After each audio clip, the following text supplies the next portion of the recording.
Assalamu alaikum wa rahmatullahi wa barakatuh. Esteemed guests, our global viewers who are watching us from around the world, welcome and thank you for joining us for day 3 and the final day of Riyadh Global Medical Biotechnology Summit 2021. I'm Muhammad Dakhil, your Master of Ceremonies. We have a very productive day. 20 speakers joining us from around the world, from academics, experts, and thought leaders in the field of biotechnology gathered in this summit to push the boundaries of our existing thinking and practice and propose innovative models that will impact the country, the region, and the rest of the world, and will definitely have a direct impact on health and economy.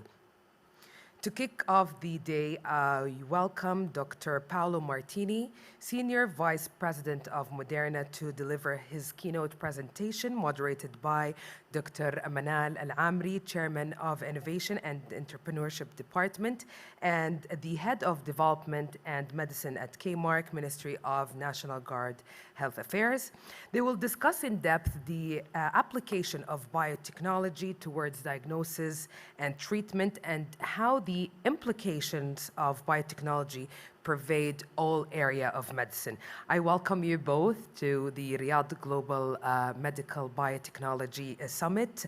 The mic to you, Dr. Manal. It's a great pleasure to have you and Dr. Paolo with us today. The stage is yours.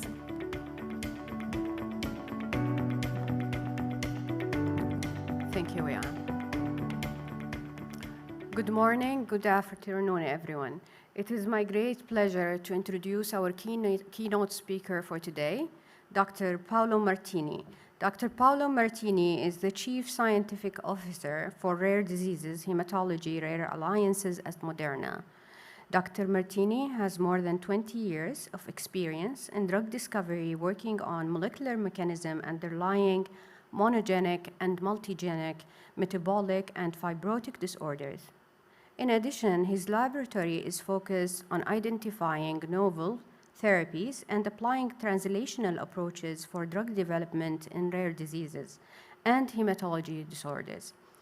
Dr. Martini currently is exploring the identification of several targets and key animal models for translating RNA in human patients. Previously at Shire Pharmaceutical in Lexington, Massachusetts, as a Senior Director of Discovery Biology and Translational Research in Massachusetts, he focused on fibrotic diseases of muscle, kidney, skin, lung, and bone marrow, and metabolic liver diseases, with particular emphasis on different therapies, modalities for pathways modulation.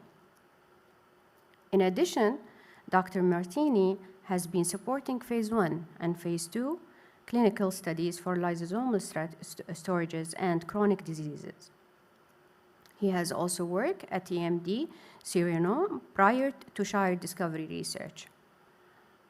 After graduating at University of Milan, Italy, he moved to Germany for postdoctoral work at Schring AG, now known as Baylor, in Berlin, Germany, and then to the University of Illinois in Urbana-Champaign, USA.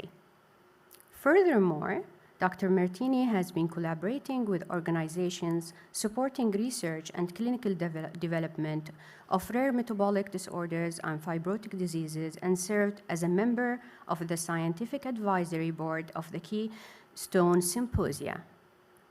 Thank you. The floor is yours, Dr. Martini. Welcome, and thank you very much for being with us today. Thank you so much for having me. It's an honor to be able to speak to all of you today. I hope to be able to focus on a few areas so you will understand why we think that the messenger RNA is a really flexible platform for different therapeutic areas. So if we go to the next slide, sorry, I cannot control the slides from here, but I will ask for the next slide again. Thank you. The next one, please. So, as you know, Moderna in the past 7 years, 8 years, we actually started around November 2011. So it's been a very intense ride, so to speak. We have been focusing exclusively on messenger RNA. The reason why we wanted to focus on messenger RNA, because we think that being sort of the software of human life by copying the DNA and translocating into the cytoplasm, it allows to basically translate many different type of proteins. So it has a flexibility in that sense that give us the opportunity really to express any type of proteins without the limitation of the technology. Like, for example, in enzyme replacement therapy, you can only express a majority of soluble protein or only peptides, etc. While the messenger RNA gives you the opportunity really to exploit any type of protein, talking about transmembrane, mitochondrial, secreted, intracellular, any really type of protein in the different organelle. If we go to the next slide. And that's why we have the opportunity really to focus on so many different targets that can apply to many different therapeutic areas. If you look in the turquoise color, for example, those are all potential vaccines that we have in development. We're also looking at secreted proteins, intracellular, intramitochondrial, and also many different applications. So we look at oncology by overexpressing, for example, checkpoint inhibitors and all these kind of things. And also we have the ability to produce any type of protein even locally for maybe local activity in some foci during, for example, surgery due to myocardial infarction. So you can, for example, inject VEGF and reconstitute the revascularization of the ischemic tissues. So there is an incredible use for messenger RNA. The only problem with the messenger RNA, as you know, that is very labile and not very stable. So we have been doing a lot of work at Moderna in order to understand how to make the messenger RNA suitable for the human body basically as a drug. We can go to the next slide, please. So we obviously have different requirements from different modalities. What does that mean? If we do prophylactic vaccine, cancer vaccine, intratumoral injection, localized regenerative medicine, we can do systemic secreted protein and systemic intracellular therapeutics. But all of these, next slide, please. All of these, next again, sorry. All of these is in a dose-dependent protein expression. The beauty of the messenger RNA is that if you give X amount of messenger RNA, you always get X amount of protein. So we can control the dosing of the messenger RNA in a very specific manner. Obviously, we have, back one, please. Yeah.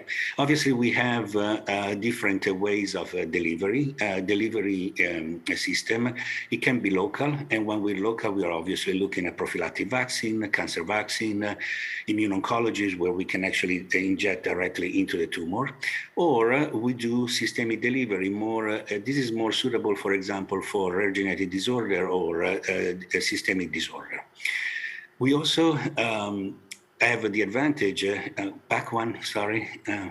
We also have the advantage of the limited duration of effect in some instances. For example, for the vaccine, we do a couple of injections and then you have a reaction to it, which is great. It's building antibodies against, for example, the spike protein. For instead, rare genetic disorder, we use a chronic dosing, which is actually allow us to maintain the patients with a replacement gene using, for example, the wild type sequence, so we can reconstitute the original phenotype of the disease. Obviously, we also have a different type of reactivity to the messenger RNA. A messenger RNA is known to be very immune reactive because it's generally recognized as a virus, as we know. In the case, obviously, of vaccination or cancer vaccination, obviously, the immune activation is desirable because, in fact, we want the immune system to recognize the foreign protein to start to build antibody against it. Instead, for example, for localized regenerative therapeutics or systemic or rare diseases, we obviously want the immune activation to be completely dampened. And so we do have, and I'll show you later in some of the slides, we do have a way to make the messenger RNA immune silent. If you go to the next slide. In order to build, obviously, a strong platform, we have to look at every aspect. Obviously, messenger RNA is delivered via lipid nanoparticle. And as I mentioned to you, because we have different ways of treating patients, either if it's vaccination or rare genetic disorder or oncology, etc., we do actually have to work quite a bit of the messenger RNA itself. So we do actually have an incredible effort from Moderna in understanding how messenger RNA works, how we can deactivate the messenger RNA against the immune system, how we can increase, for example, the translation of the messenger RNA once it's transduced into the cells, and how we can optimize the amount of protein related to the messenger RNA that we give to the patients. Delivery obviously is the most important factors because it's the only way not only to protect the messenger RNA by encapsulating in a lipid nanoparticle, but it's also a way to transduce specific organs with the messenger RNA so that it can be translated into the targeted protein. And so we do a lot of work in having our own proprietary lipid nanoparticle that obviously they have the ability to transduce this different organ and different tissue, and I'll give you some example later. Manufacturing of the drug is paramount. We have been putting a lot of effort in understanding how we can actually create a drug and how to scale it so that it can be introduced into the clinic and eventually into the market. So we have built an incredible infrastructure at Moderna to be able to actually produce as many messenger RNA as we want. We generally produce about 1,000 RNA per week, and we can scale up to 20 to 40 messenger RNA even for clinical trials and eventually for the clinic. So I think having the control on the manufacturing process gives us the opportunity to really create a drug that is not only a suitable target, but is also very pure and superior compared to many other messenger RNAs. Can we go to the next slide, please? So today I will talk to you about how we engineer our messenger RNA delivery vehicles, how we make some of our vaccine. As you know, now we are very famous for our COVID-19 vaccine. And I'll talk to you a little bit about how we manufacture it in order to avoid immune recognitions and also to achieve cell specificity or organ specificity for the expression of the targeted protein. So if you go to the next, please. So obviously we target different tissue with a multiple route of administration. And this is important because depending on the therapeutic areas, we need to have different reactivities and different, obviously, ways of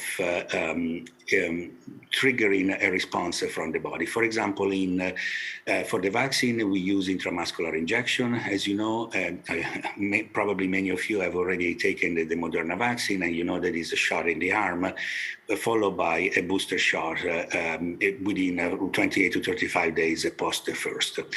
For intracardial injection, we actually use a naked RNA, and this is a collaboration with AstraZeneca, where they are currently running a clinical trial, phase 2, in myocardial infarction patients, and they are injecting naked RNA in the ischemic areas using VGF to try to reconstitute the revascularization of the ischemic areas and potentially restoring functionality of the tissue.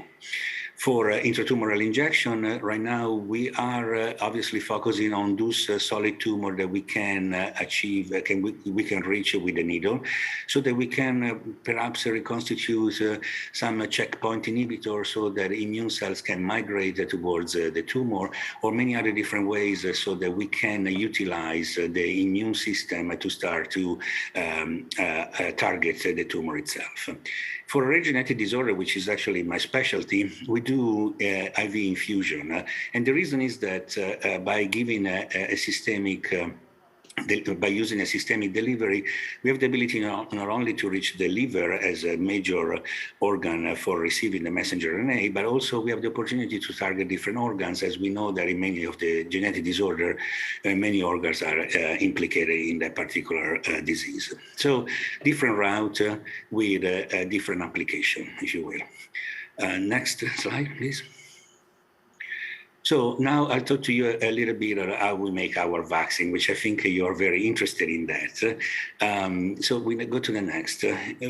The mechanism of making a vaccine is actually very simple. We analyze the sequence of the virus, and in many instances, for example, in many of our vaccine, and this is the flexibility of this particular technology for vaccine production, is we have the opportunity really to encapsulate different messenger RNA that will create the spike protein, and then by giving basically the messenger RNA to the human, the human body will produce the spike protein, which will trigger obviously an activation of B cells, T cells, etc., by producing obviously the vaccine.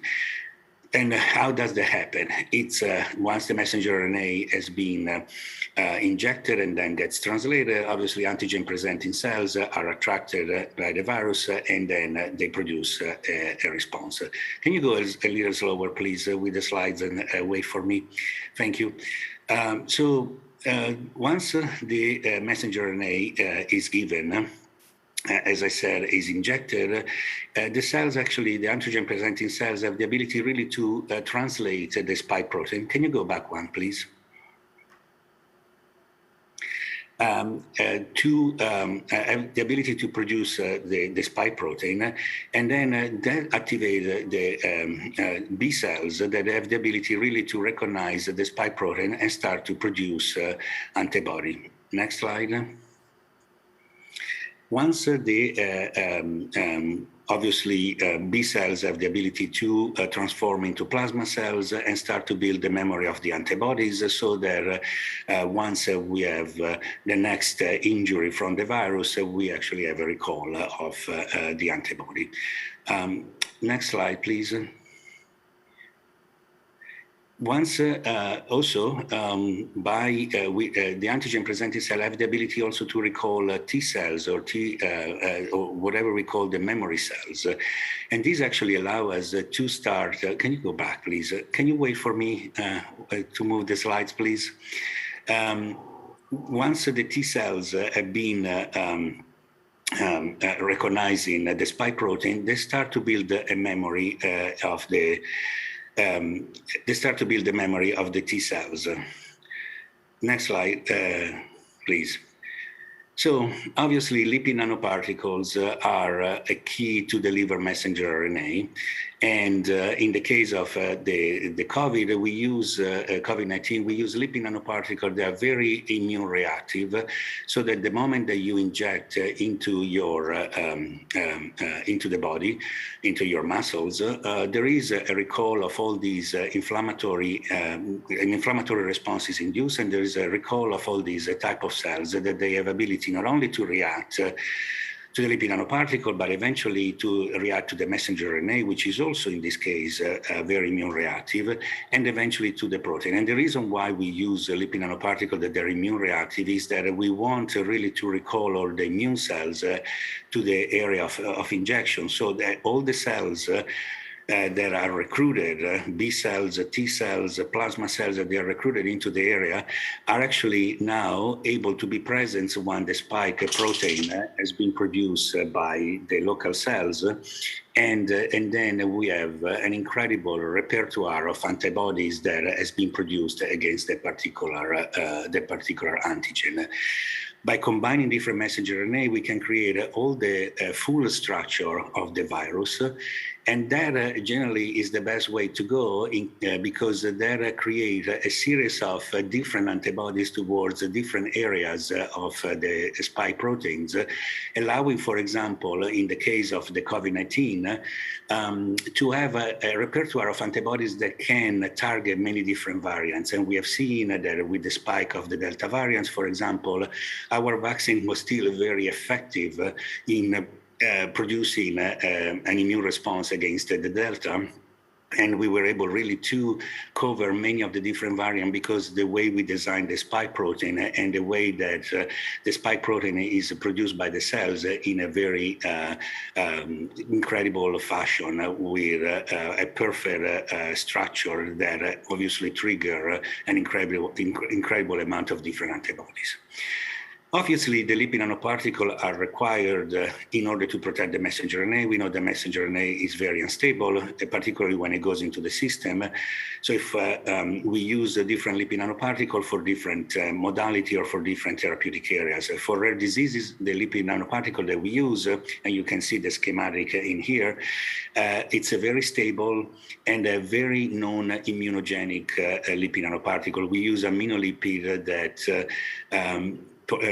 first of all, they are ionizable, so which means that once they are integrated within the cells, being ionizable and being in an aqueous environment will be dissolved very fast. And then we use the typical component of the lipid nanoparticle. They're typical like sterols, like cholesterol, phospholipids, and obviously we have some of the PEG lipids. Our PEG lipids, though, are unique. As you see that they are decorating in orange the structure of the lipid nanoparticle, they are also hydrolyzable themselves, which means that they maintain the stability of the lipid nanoparticle into a vial, but the moment that they go in circulation, they really shed from the lipid nanoparticle, leaving the lipid nanoparticle basically sort of naked, if you will, but avoiding, therefore, any potential blockage by IgG that we have generally in our body against the PEG, because we use on a daily basis toothpaste, cream that they contain a lot of PEGs, and therefore that could be an hindrance to the ability of the lipid nanoparticle to deliver the messenger RNA to the targeted organ. So by removing the PEGs in the system, in the blood, basically allow us to have a naked lipid nanoparticle that then has the ability to bind to receptors and then to be internalized into the cells. We go into the next slide, please. So these are the complexity of the lipid nanoparticle is actually quite unique. As you see, they're generally running in a range of 70, 80 nanometer in size. And the components, the different components are obviously the messenger RNA that is encapsulated inside. And then we have phospholipid, ionizable lipid, as I mentioned to you, sterols, and the PEG. Once the lipid nanoparticle come together, they create these very nice spheroids that protect the messenger RNA inside. And once the PEG is shared, they have the ability, as I said, to bind to the receptor and eventually to deliver the messenger RNA intracellularly. And, they're a very small component, if you will, but they create a very nice circular structure protecting the messenger RNA, which is negatively charged, while the lipids are positively charged, so that once they come together, they really create these beautiful spheroids that they're very stable, particularly because of the PEGs. Next slide, please. One of the mechanisms that we have understood so far, and for some of the lipid nanoparticles that we are using, particularly in rare genetic disorder, is that, as I mentioned to you, once we give it in an IV infusion, the PEG being in the aqueous phase of the blood basically shed from the lipid nanoparticle, and now the lipid nanoparticle has the ability to opsonize with ApoE and eventually create a structure that is very similar to an LDL VLDL, which can be taken up by the LDL receptors within the cells and create the endosome for eventually the release of the messenger RNA intracellularly. Excuse me. Next slide, please. So once the lipid nanoparticle get to the desired cell type, there are many factors that obviously influence the ability of the messenger RNA to be translated into a functional protein. And so, first of all, we have a key factors, the internalization, and then the endosomal escape, and then the ribosome engagement, which obviously allow then for the translation of the desired protein. And the beauty of the messenger RNA that once the messenger RNA is released by the endosome, you can actually translate any type of proteins within the cells or secreted proteins so that you can even target distant organs from, for example, from the liver being the major organ receiving the lipid nanoparticle. Get to the next, please. And this is, I want to show you what is the efficiency of endosomal release from our lipid nanoparticle. On the left panel, that's the industry standard LNP. And on the right panel, we are looking at modern LNP releasing GFP messenger RNA. If you see this red dot that you see in the majority in the left panel with the industry standard, these are still LNP that are engaged with messenger RNA that haven't been able to escape the endosome.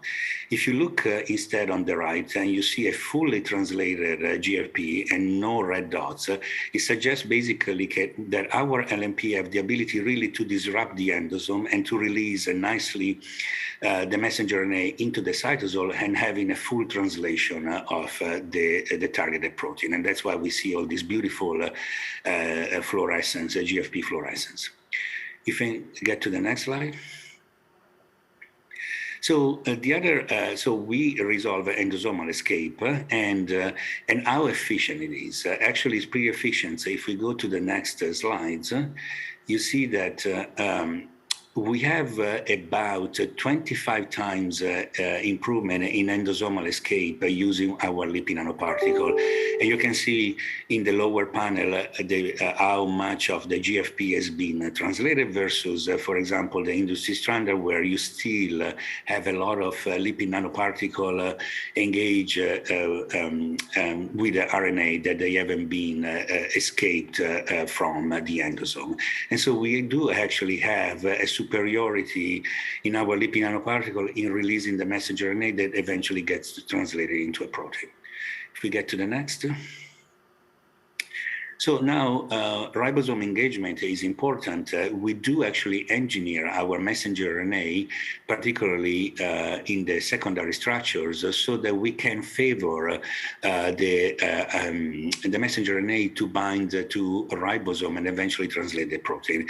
Generally, our messenger RNA is highly translatable because we create a secondary structure that create a higher affinity compared to the endogenous messenger RNA in order to translate then the protein. We'll go to the next. And here, as I was mentioning, we have 25 times better endosomal escape, and then actually we have at least 2 to 3 times better translational engagement, suggesting that by engineering the secondary structure of the RNA, we can actually have a better translation and a better utilization by the ribosome of our messenger RNA. Next slide, please. So now, next I want to talk to you a little bit about avoiding the immune system because it's important. As I mentioned, while in the infectious diseases and vaccine, we want to have a very much reactive messenger RNA. Can you go to the next? So obviously in rare diseases, we want to avoid very much any type of immune reactivity to the RNA and to the lipid nanoparticles, so we can concentrate on the translation of the targeted protein. Generally, RNA, as you know, the way it is, particularly if it's an RNA with usual nucleosides, once it's given, has the ability to bind to toll-like receptor 7 and 8. And by binding to toll-like receptor, it does trigger the immune system in a response, in creating an interferon gamma and interferon alpha response with a cytokine cascade, and eventually a call for the immune system to start to recognize the cells that have been presenting the new messenger RNA and try to eliminate them. Also, there are other mechanisms, for example, of recognition of the messenger RNA that would dampen the ability of the messenger RNA to be translated, like the RIGI, which recognize a small double-stranded RNA, and by triggering interferon 1 response, it will recall for basically degradation and elimination of the messenger RNA. So what do we do at Moderna to avoid the immune reactivity of the messenger RNA? Next slide. What we have found that by changing the uridine, and we know that the difference between DNA, which we know that is not immune responsive, versus the RNA is only one nucleoside difference, and it's the uridine.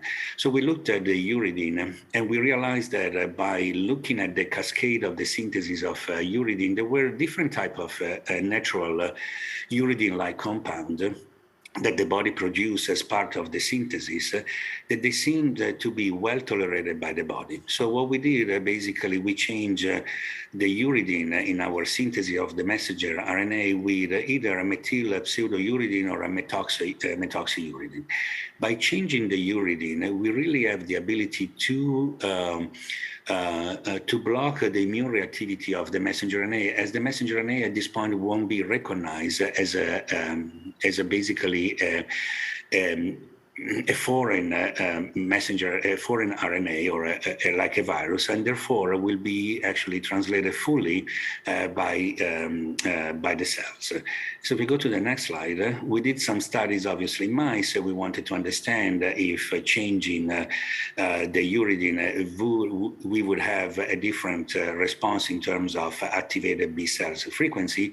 And we saw that by the time we actually modify the uridine and substitute the uridine with either the methoxy or the methyl pseudouridine, we do actually decrease completely the ability to trigger activation of B cells. And that is important because at this point it means that in a genetic disorder where we want the RNA actually to be translated well and efficiently for several hours or days, we really need the collaboration from the immune system to avoid the degradation of the messenger RNA in a very fast manner. And therefore, we actually have now a therapy for genetic diseases in terms of replacement, because the RNA itself is not reactive with the immune system and therefore can be translated fully by the cells. Also, to mention, even the purification process that we apply once the messenger RNA has been synthesized seems to have an incredible impact in reducing their immune response. As you see in the green bar, that's just a messenger RNA that is highly purified. But the moment that you substitute the uridines with pseudouridines, that's where you completely lose the ability to activate the immune system. Next slide, please. So, in summary, we have created an effective messenger RNA therapeutic for rare genetic diseases as part of the bypassing the immune reactivity. We also have instead, on the opposite side, an incredible immune reactive messenger RNA that they do produce antibody, and that's what we use in vaccination. And generally, these the pseudouridines are not obviously contained in the vaccine, but just in the rare genetic disorder messenger RNA. by substituting globally the uridine, we actually have an immune silent messenger RNA. And the process that we use, which is highly pure messenger RNA, gives us the opportunity even to further dampen the immune response. Next slide, please. So last things that I want to tell you before I give you an example on how well the messenger RNA works in preclinical studies, and then now obviously we are in the clinic also in genetic disorder, I think is how we do engineer the messenger RNA to achieve a cell type specific expression. So we get to the next slide, please. And as you can see, we have every possible feature of the messenger RNA that is needed for the human body to translate a perfect protein. So the messenger RNA has a 5' UTR, is capped, the coding sequence, the 3' UTR, and the poly A tails. Next slide until we, next. And so we obviously have a fully translated messenger RNA. And but we have because we have all this structure, this perfect structure, we can measure translation initiation fidelity. We can actually look at a protein per unit time. We can actually look at the half-life of the messenger RNA. And then what we have been doing recently, we have been looking at cell specificity, how to, for example, have a perfect translation in certain organs versus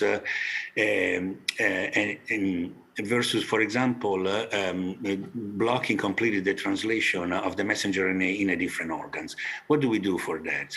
We just, in the 3' UTR, we encode microRNA recognition sites that are specific for a specific organ, meaning that if I want my messenger RNA to be translated into the liver only, I can put some microRNA recognition sites in the 3' UTR. So by the time the messenger RNA gets delivered to different cell types because of the lipid nanoparticle or the different organs, in those organs that they contain that particular macroRNA that has the ability to bind to the messenger RNA and put it into the degradation pathway, we actually see no translation of the messenger RNA in that particular organ. So that allows us to do in a clever way a sort of a specific translation in a specific organ and avoid the translation in organ like the spleen, for example, where the messenger RNA might activate an immune response in precursor cells or any type of immune cells containing the spleen, and therefore avoiding the initial immune responsiveness to the protein that the messenger RNA could trigger in that particular organs. And so we have the ability really to modulate in an organ-specific manner the translation of the messenger RNA. So next slide, please. So in summary, I think we have different lipid nanoparticles that they are optimized for obviously each route of administration and desired cell type with different reactivity to the immune system. So for vaccine, we use a basic chemistry for the uridine, for example. For a genetic disorder instead, or oncology, we use instead different chemistry that allow us to translate fully the RNA and to sustain the RNA because it's not dampened by the immune system. We actually, by incorporating the uridines, we also, the pseudouridines, also we reduce the level of a double-stranded RNA that could also trigger a degradation response of the messenger RNA. Once we synthesize the messenger RNA, which is a fully normal messenger RNA as you would find in nature, we actually engineer the coding sequence and UTRs as well in order to promote the perfect output and translation by also using algorithms that they look at the secondary structures in order to create those perfect structures that have incredible affinity for the ribosome. And by introducing microRNA in recognition sites in the 3' UTR, we can actually have a very specific translation in a specific organ. So we think now that by looking carefully at the messenger RNA, we can actually have it tailored for different therapeutic areas and different route of administration to give us the opportunity to really be therapeutic once we get into the clinic. You've seen the vaccine being the COVID-19 has been producing an incredible vaccine, very effective against the COVID-19, and now we are in the clinic with a couple of programs, one for propionic acidemia and one for methylmalonic acidemia, where the clinical trial has started this past springs, and we are actually already having good results in terms of safety and tolerability. We go to the next slide. I want to give you quickly an example of a genetic disorder that we are working on, and we just filed an IND, and we got the okay to proceed from FDA, which is the glycogen storage disease type 1. Which is probably many of you are familiar, given that there are many rare genetic disorders in the kingdom, and in my conversation with the incredible physician that you guys have, we have already discussed the ability to potentially bring in this medicine also to the kingdom, and to be able to treat some of these disorders. So GSD1A has mutations in the G6PAs, and is a life-threatening disease because it creates severe hypoglycemia in these patients and has a long-term liver and kidney damage. And many of these patients eventually start to develop adenomas and hepatocellular carcinoma as a result of the mutation in the G6PAs. The incidence is, I think, is 1 in 100,000 births, which suggests that there are about 2,500 patients in the US and then 2,700 patients in the EU5. At the moment, there's no therapy besides basically diet. The diet consists for these patients in consuming a huge amount of quantity of cornstarch in order to sustain a normal production of glucose and to avoid actually hypoglycemia that eventually will take them to death. The mortality of these patients is high the moment that they start to go into hypoglycemia, and the hypoglycemia is not controlled. And so if they don't consume enough cornstarch during the day, they can actually go in a severe hypoglycemia and die. And so many of these patients undergo a liver transplantation at a certain point, because at the moment is the only way to really support, besides the diet, which eventually does, unfortunately, still produce adenoma and hepatocellular carcinoma in the liver of these patients. Go to the next slide. So the correction basically comes from messenger RNA by replacing the glucose cis-phosphatase. It's an important enzyme because it controls, obviously, and not only the glucose in the body, but also can produce lactic acidemia or hyperlipidemia. In fact, many of these patients, once they have a mutation, they actually have a very fatty liver and with a greater accumulation of triglyceride in the liver. So it's an important enzyme, and by replacing this enzyme, we are hoping to restore euglycemia, avoid lactic acidemia, and more importantly, to deploy triglyceride from the liver. Next slide, please. So basically what we do, we encapsulate in lipid nanoparticle the messenger RNA, which obviously contain a pseudouridine in this case. The lipid nanoparticle are specific for genetic disorders, so they're delivered systemically. And once they are taken up via the LDL receptor into the liver, they have really the ability to release the messenger RNA and then to have a functional human G6PAs, the glucose cis-phosphatase, that has the ability to restore, obviously, the function of the liver, in this case, by producing normal level of glucose and by blocking basically all those mechanisms of hyperlipidemias and lactic acidemia. So we go to the next slide. We have been doing studies in collaboration with the University of Lyon, but obviously the first things we do once we get a messenger RNA that encode for the protein, we test it in vitro. So we see that in HeLa cell as well as in patients' fibroblast, if we reconstitute by giving the G6Pase messenger RNA, we actually see a very nice expression of the protein. We do actually have the localization, which is in the endoplasmic reticulum, and this is exactly where the protein should be translated and homed. And we actually can measure activity, as you see, once we reconstitute the G6Pase, we actually measure quite a bit of activity in the cells. Next slide. In collaboration with Fabienne Rajas at the University of Lyon, she has a model for a liver model for the G6Pase. So it's a liver knockout of the protein. And as you can see in the center, when we look at liver morphology, you can see that the liver of these mice are really fatty and contain a lot of triglyceride.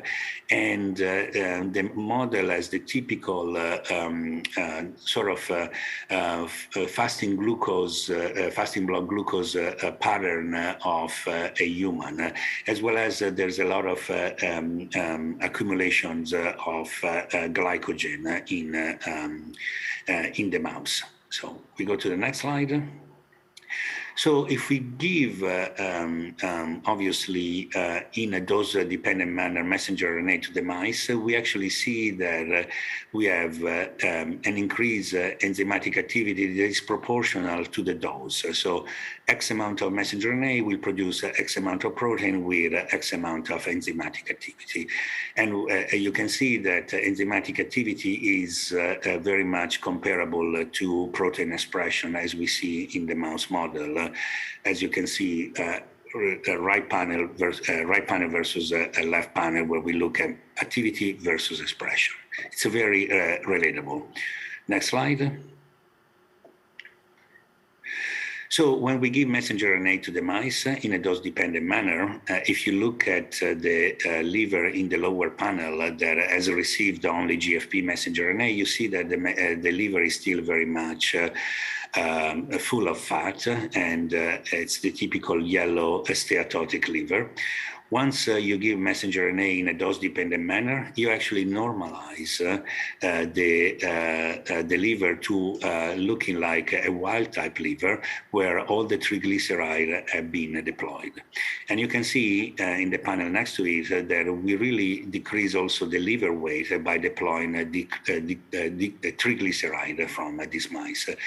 This happened within 24 hours, so you can imagine how fast the messenger RNA gets translated into a protein, and how fast these triglycerides are deployed from the liver once they have an active enzyme in the cells.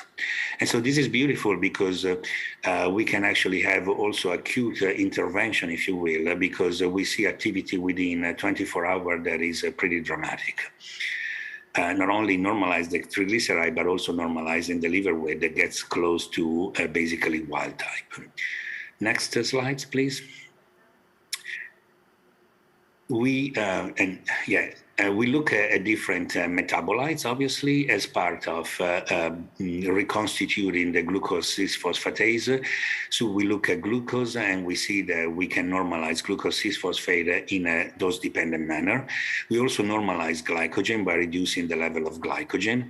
And as I showed you, and you saw also from just looking at grossly at the liver, we really deployed triglyceride in a dose-dependent manner. And all this data was reproduced many times, not only by the laboratory from Fabienne Rajas in Lyon, but also by us in Moderna. If we go to the next slide. Also, we have the ability not only to decrease this biomarker in the organs in the liver, but also systemically. So if we look at the blood glucose and the circulating triglyceride and we actually see that we do have reduction. We also measure liver enzyme because these patients having this such a high accumulation of triglyceride generally have elevated liver enzyme. And by giving the messenger RNA, we actually normalize the liver enzyme like ALT, AST, or gamma GT, and suggesting that we do reconstitute a normal phenotype in this animal with normal enzymatic liver activity. Next slide, please. And obviously, we wanted to understand what is the duration of effect after a single dose of messenger RNA. We always give a human messenger RNA to mice just because we want to see not only immune reactivity, but we also are interested in understanding how fast it gets degraded, because that will be eventually our therapy. So we always use a human messenger RNA. As you can see from day 1 to day 15, you can see that the level of blood glucose is normalized after day 1, and then suddenly it decreases up to 11 to 15 days. So we have a duration of effect in mouse about 15 days. Given that we give always a human messenger RNA in a mouse environment, we generally know that species-specific protein generally have a longer half-life. So we hope that once we get into human, we can really sustain a 15 days response in human. Therefore, then basically giving a therapy every 15 days for these patients. Next slide, please. More importantly, once now that we established the regimen, we actually looked at the ability of reproducing doses in a chronic manner. So we dose every 12 days, in this case, every 11 days, given that that was when we saw in mouse protein and activity disappearing. And we see basically that even after the 5th dose, we normalize blood glucose. And this is important because even after the 5th dose, we haven't seen a reduced effect of our protein, suggesting that probably it is the therapy keeps working without being neutralized by potential antibodies. This is a liver knockout, so eventually, given a foreign protein, you might have a production of antibodies. Instead, we see that we don't actually see antibody production, and we keep maintaining a reduction of a reconstitution of glucose activity in the mouse even after 5 doses.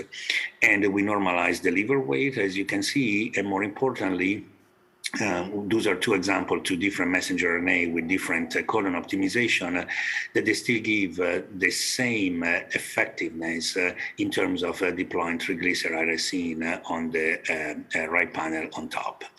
Next slide.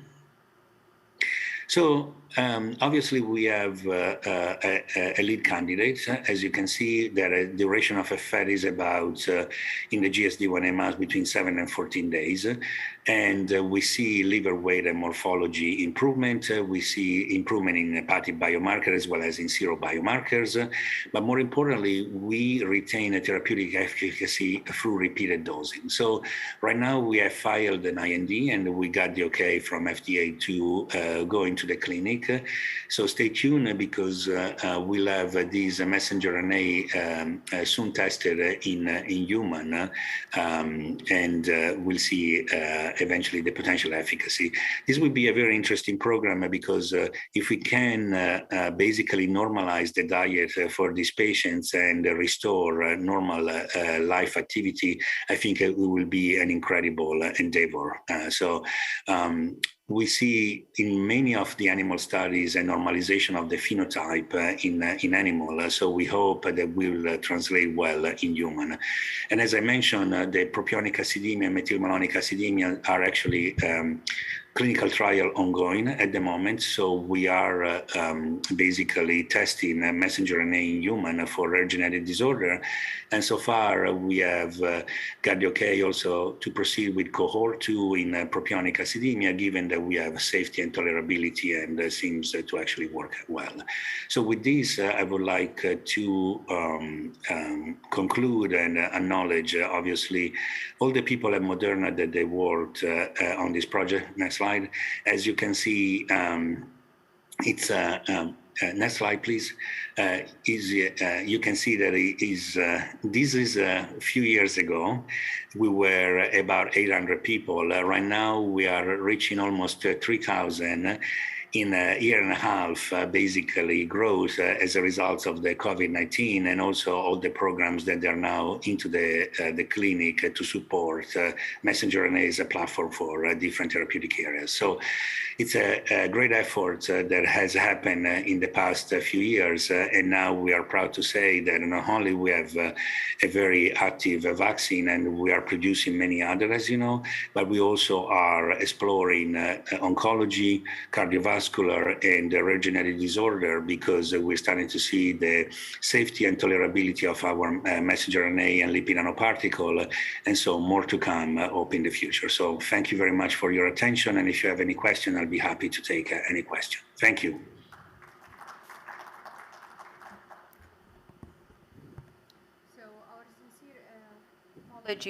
Our sincere apologies, Dr. Martini, for being behind 15 minutes. And now we will have some, just a little discussion.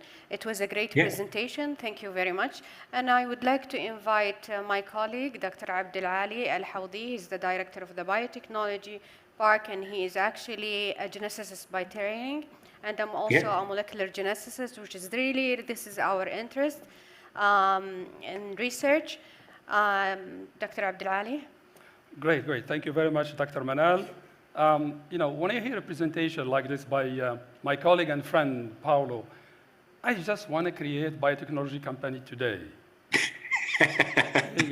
I agree with you. That's really at the heart of our summit, is how the Kingdom of Saudi Arabia can create such successful biotech companies, including local and international partnerships with your company or other partners that are available and sharing the same interest. Clearly, Moderna has been really as one of the best examples on how biotech company can make not just an impact, but a global impact. Of course, clearly, like Paolo mentioned, vaccine development was one of the main reasons, but there are other reasons behind it. Other examples of similar successful global biotech company, for instance, BioNTech, through its partnership with Pfizer, and a number of others. Of course, I gave just these two examples because it is related to the current pandemic and vaccine development, but other biotech companies have been equally successful in other therapeutics area.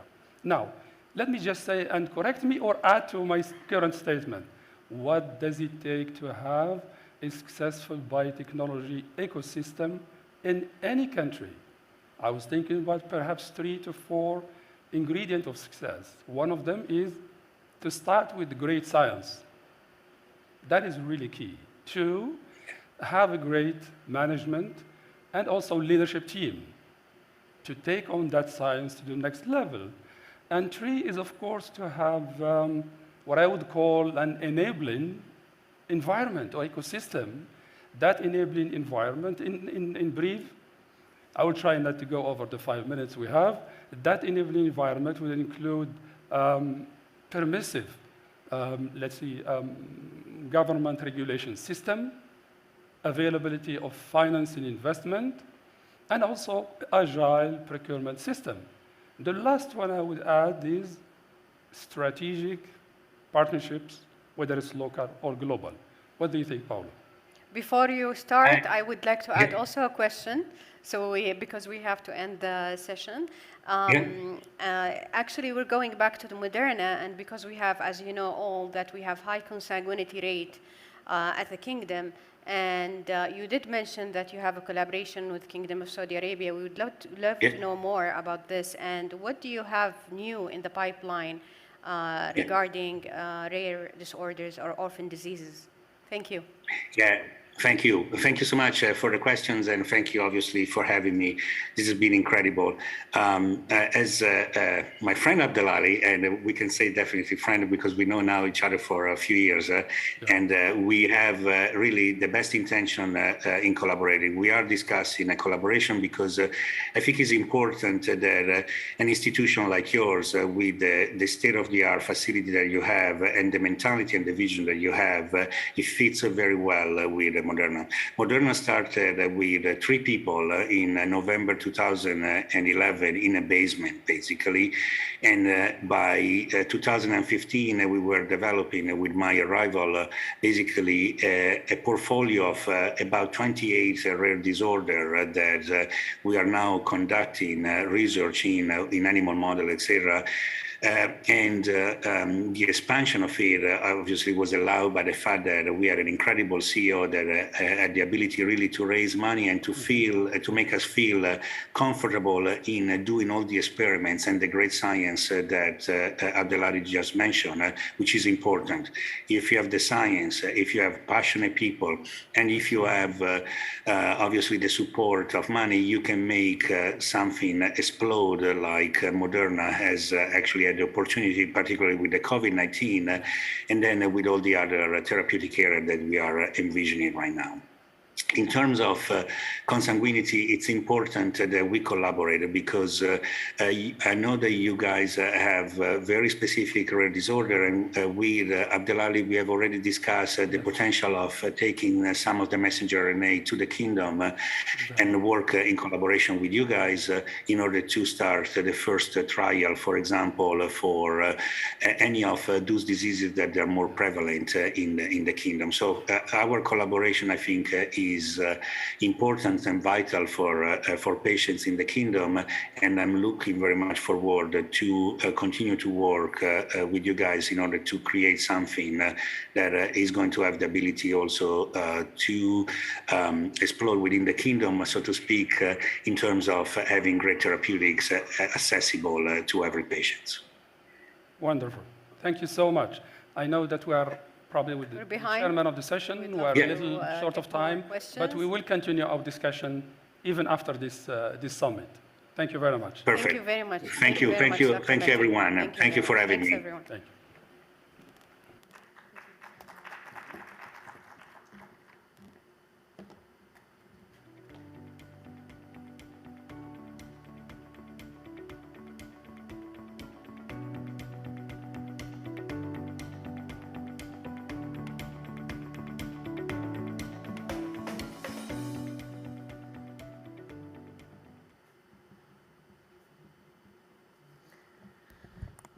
Thank you, Dr. Paolo and Dr. Manal, Dr. Abdelali, for the insightful discussion focusing on how the application of biotechnology has dramatically improved our understanding of biology. Impressive.